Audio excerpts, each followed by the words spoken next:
des rares personnalités de la communauté juive en Suisse, a condamné publiquement depuis 2023 déjà la guerre à Gaza menée par Israël. Aujourd'hui, on l'a entendu, vous êtes rejoint par d'autres voix, en France principalement, mais vous êtes très critique sur ces personnes. Dans une tribune publiée aujourd'hui, vous parlez, je vous cite, des humanistes de salon qui commencent à sentir le vent tourner et en profitent pour retourner leur veste. Pourquoi ce mépris ? Mais c'est pas du mépris, c'est juste du réalisme. Je trouve très très bien que ces gens aujourd'hui décident de dire ce qu'ils ont sur le cœur, qui finalement reviennent un tout petit peu dans la communauté des gens aussi qui expriment un peu de désarroi, voire même d'horreur face à ce qui se passe. Il était temps. Je veux dire, 6 fois Hiroshima sur Gaza, un territoire de la taille du canton de Genève. Les images que nous avons vues des enfants affamés, des drones tueurs qui tirent sur les civils, des snipers, une situation totalement inégalée en direct sur les réseaux sociaux, sur nos téléphones, mais surtout à Gaza. Il était temps quand même que certaines personnes expriment un peu leur humanité.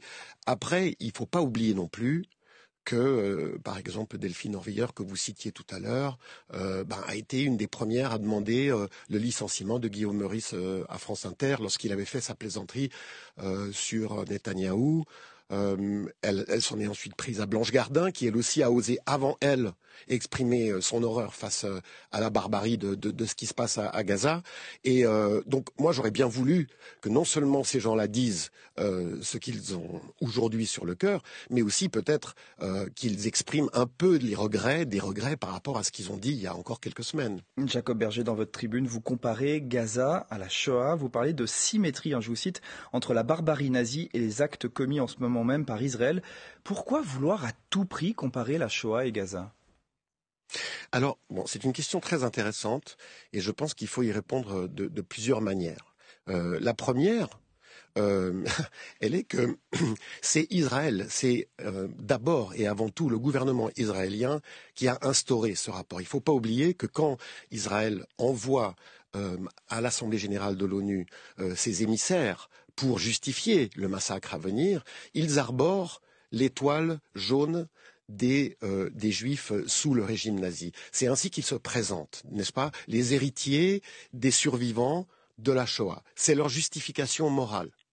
Alors ça, c'est une première raison. Je pense que le parallèle, il a été fait par eux. Il y a une deuxième raison qui est très intéressante aussi, qui est que les spécialistes de l'Holocauste, ceux qui consacrent leur vie à étudier le génocide juif, son histoire, son déroulement, sont parmi les tout premiers à avoir en Israël et aux États-Unis tiré la sonnette d'alarme pour dire attention, il y a quelque chose de l'ordre de la répétition, il y a quelque chose de l'ordre de la symétrie qui est en train d'avoir lieu. Mais on voit quand même, Jacob Berger, que le débat aujourd'hui se cristallise autour du terme génocide, ça divise, ça crispe ces comparaisons. Est-ce qu'on ne pourrait pas juste s'indigner de l'horreur sans vouloir à tout prix faire des comparaisons ? Mais il ne faut pas oublier que la Shoah, c'est l'ADN de l'État d'Israël. C'est-à-dire qu'Israël n'est pas un pays comme les autres. C'est un pays qui a été construit au sortir de la Deuxième Guerre mondiale et qui est une conséquence directe de l'assassinat organisé, industriel de millions de Juifs. Et porteur de cette histoire, est-ce que Israël peut aujourd'hui, est-ce que les Juifs peuvent aujourd'hui se déclarer totalement détachés de cette histoire, totalement séparés finalement de la question génocidaire et de la question de la responsabilité. Je pense que c'est impossible. Je pense qu'il y a aussi un devoir de mémoire que nous devons à l'Holocauste. Si aujourd'hui on devait raconter aux jeunes, à la jeune génération, le mécanisme de l'Holocauste, je pense qu'une immense majorité de jeunes ne verrait pas ce qu'il y a d'unique, ce qu'il y a d'imprescriptible, ce qu'il y a de crimes, des crimes dans cet holocauste, Mais ils ont l'impression qu'il a lieu sous leurs yeux, devant eux. Cette position, Jacob Berger, suscite de vives critiques pour la CICAD, par exemple, la coordination intercommunautaire contre l'antisémitisme et la diffamation. Vous banalisez l'Holocauste, vous faites le jeu de l'antisémitisme. Vous répondez quoi? Je dis que c'est exactement, il me semble que c'est exactement l'inverse. C'est-à-dire que quand une organisation comme celle-là, qui prétend lutter contre les causes de l'antisémitisme et qui prétend lutter contre l'affaiblissement de la mémoire de l'Holocauste, nie qu'un génocide a lieu sous nos yeux, alors que toutes les organisations humanitaires, de Amnesty International à aujourd'hui, il y a pratiquement plus un acteur sur place aujourd'hui en Israël autour de Gaza qui ne parle de génocide. Mais donc, quand vous dites, je m'excuse Jacob Berger, mais quand vous dites le peuple juif est devenu à travers Israël génocidaire à son tour, vous englobez tous les juifs de la planète, en quoi une personne qui est juive et qui habite la Suisse est responsable de ce que fait le gouvernement d'Israël? Non, bien sûr que celle-là ne l'est pas. Mais alors aujourd'hui est venu le temps de se prononcer.